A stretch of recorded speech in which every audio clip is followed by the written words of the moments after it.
Hi friends, welcome to my channel. ఈరోజు మనం ఎటువంటి సాసులు అనేటివి యూస్ చేయకుండా వెజ్ మంచూరియన్ అయితే ఎలా చేయాలో చూపిస్తానండి.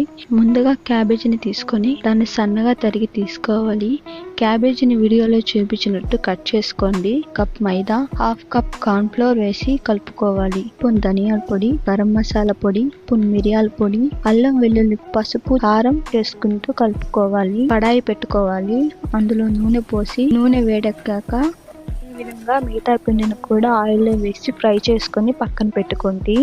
ఆయిల్ వేడయ్యాక అందులో చిటికెడు జీలకర్ర మరియు సన్నగా తరిగిన పచ్చిమిర్చి, ఆనియన్స్, అల్లం వెల్లుల్లి పేస్ట్, స్పూన్ ధనియాల పౌడర్, చిటికెడు పసుపు, టేబుల్ స్పూన్ల కారం వేసి మిక్సీకి వేసుకున్న టమోటా జ్యూస్ని వేసి కలుపుకోవాలి. క్యాబేజీ బాల్స్ని ఈ గ్రేవీలో అయితే యాడ్ చేసి కలుపుకోవాలి. ఇంతేనండి, టేస్టీ అయిన veg manchurian ready. Like, share,